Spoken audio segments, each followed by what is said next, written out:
Afternoon, lads. Today we're talking about how to make your iPhone footage look actually good.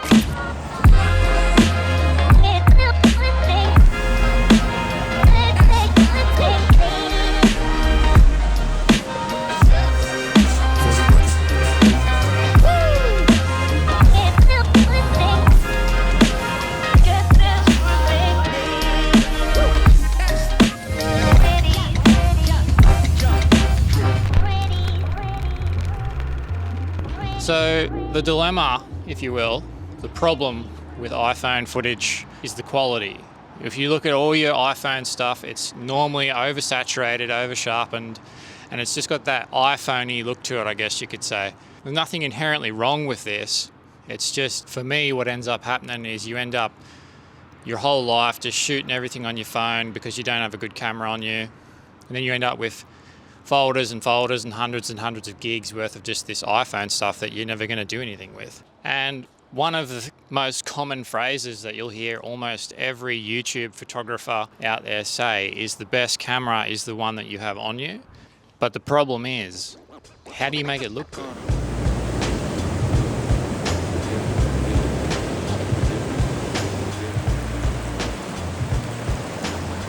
About a year ago, I partnered with a brand called Dehancer. They do film emulation.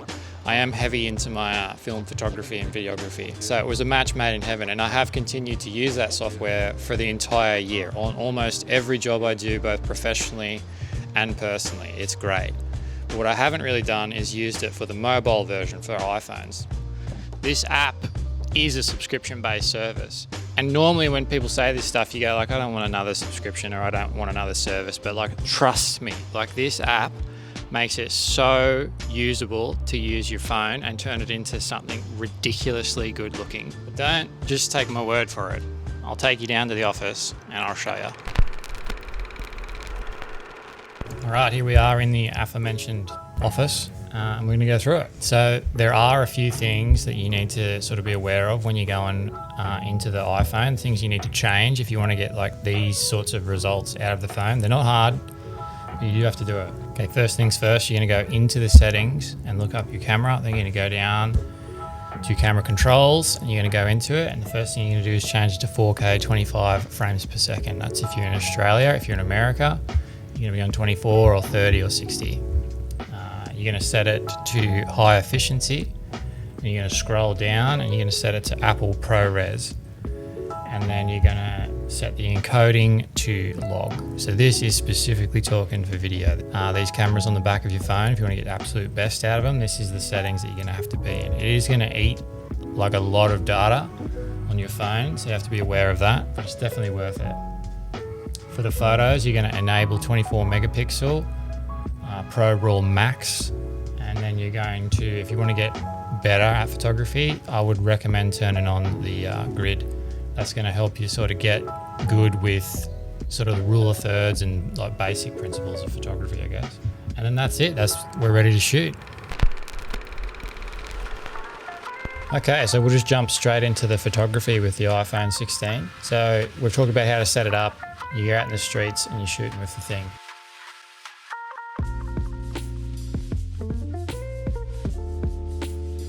Yeah, so when you come into the app, you go over into, they're almost like presets. It's like back in the day with Instagram, but these are actually film emulations that Dehancer have scanned in. So it is actually giving you a pretty authentic look, and you can scroll through and there's some classics in here. There's like Cinestill 800, Kodak Pro, all the Vision 250Ds and stuff, which are all from like Oppenheimer and famous movies like that. So all these looks are in here, and then you can go in, select them for your photo or your video, same settings. And then you can go into the edit, and there's a whole suite there where you can edit it. But you don't really, if you're not savvy with this stuff, you don't really have to. Like some of these preset looks that they've made just work straight out of the gate. This first shot, walking up to the Ferris wheel, I had a lot of blue sky and greens, and I really wanted to accentuate that with film. Like these sorts of color palettes lead really well into film because you've got a lot to work with. You've got like this really vibrant sky paired with the Ferris wheels and all the bright colors that come with that, the yellows, the greens, the reds, and all that stuff. So I ended up using Fujichrome Velvia 100, and I don't even think I tweaked this that much. I just sent it. Like it had good halation on it and bloom, and I was just happy with it. So that's the first shot there. It's an absolute banger.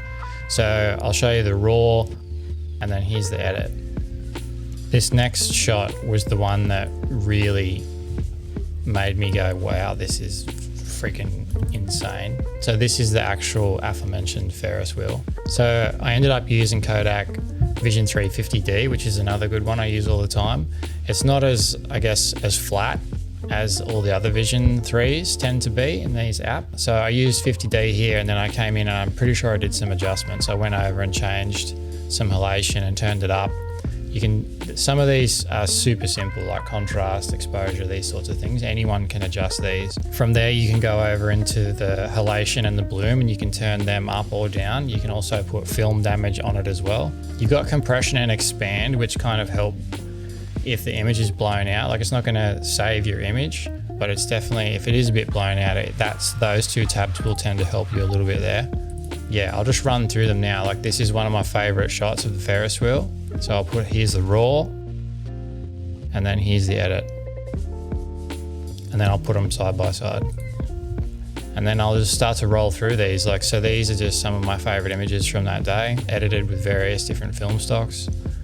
And then black and white. You have to talk about black and white. There are so many good black and whites in here. Like Xpan, what is it? Xpan 220, I think it is, Kodak. Like, that's my favorite. I'm pretty confident they use that in Oppenheimer. Could be wrong, but I used it here, and this is literally one of my favorite photos I think I've ever taken ever.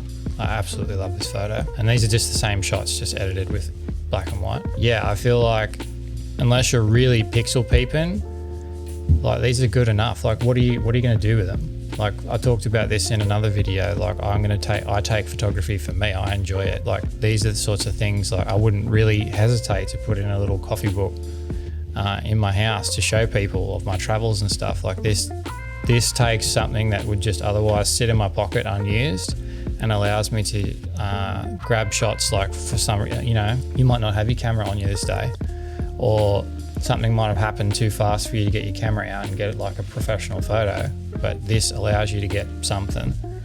And even if you don't end up getting a professional camera, like, this is pretty crazy.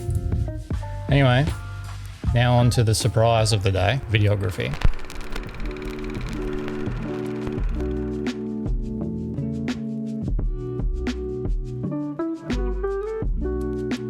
With videography, I think this is where I was the most surprised when it came to the iPhone. As you probably know, or I would have guessed by this point, like, I am a professional videographer. I shoot weddings for a living, and real estate and stuff like that. So to go to an iPhone and expect like a decent result was a bit laughable. So I was just honest to God, I was just taking some clips, and I was just like, see what happens. And I was absolutely, genuinely blown away. Hey, the only thing that needs to be cautious of is when you open it up, same thing with the Pro RAW photos, you do have to constantly turn ProRes RAW on the phone, otherwise it will just shoot in standard definition, like it won't shoot in log. So you do have to be careful of that and constantly make sure that you go on, every time you open it up, the phone, the camera app, you have to go up and tap ProRes log, turn that on, and make sure you do film in that log format to get the most flexibility out of this image. If you're not familiar with log codecs and stuff, but you do have to be aware it's baked onto the image. So it's not baked onto the image. So your images are going to look flat, and you will have to edit them at some point. Like, if you have never shot in log before, just be aware, like, it's going to need some sort of editing at some point.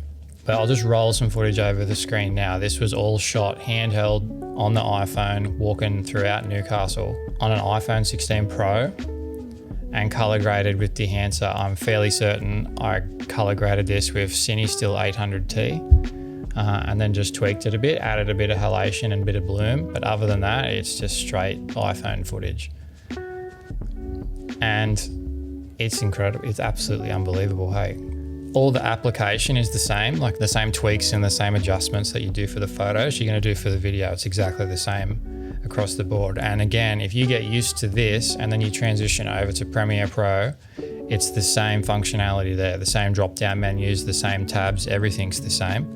So once if you start out here on the iPhone and you move over to the computer, you're not going to find it to be too unfamiliar. I guess what I can do now is roll some comparisons. So I shot some of this footage was shot on the Canon R6 with the 16mm prime, because that's all I had on me today. So these are the same shots side by side. I'll put the Canon underneath and I'll put the iPhone on top, just so you can see the difference between the iPhone and the R6. I'll tell you where it would definitely fall apart would be low light. Like you're not going to save it in low light situations, the iPhone. It just comes down to just sensor size. It's just not going to happen for you. But when you're out in a bright sunny situation like this, like you're not going to have any problems whatsoever. If anything, it'll actually help you a lot, because any artifacts that you do pick up lend really well to this like sort of vintage film look that you're going for with this iPhone. So I guess in closing, like, who is this for? I think if you're a wedding content creator or a social media presence, like this sort of film emulation takes your footage to the next level. Your footage and your photos become sort of pro in the sense. I completely understand this software, and by extension, I'm not a professional color gradist, but for someone as aggressively average as me at color grading, this stuff is an absolute godsend. Do I think that iPhones are going to replace like professional mirrorless cameras or cinema line stuff anytime soon? Absolutely not. Obviously the quality's not there when you pixel peep, but for the vast majority of people, I definitely think it's got its place.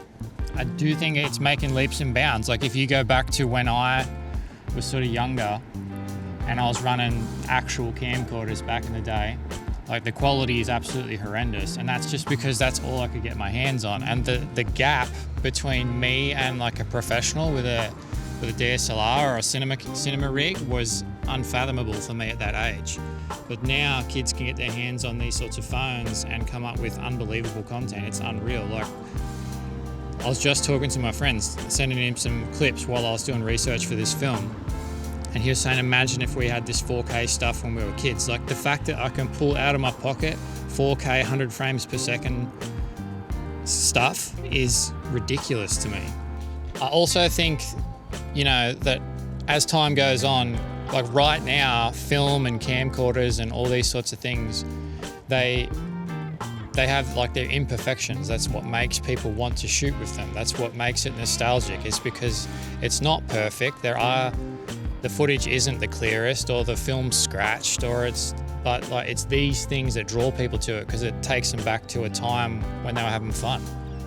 And I think as time goes on, people are probably going to reflect back on the iPhone period as similar to this. Like all the footage has this iPhone look to it. So one of the sayings we used to have at my old job when I was a mechanic was, it's not a failure, it's a feature. And that is on point for iPhones. Like they have their flaws, they're over sharp, oversaturated, but they have a look. And I think as time goes on, that will become to be desired.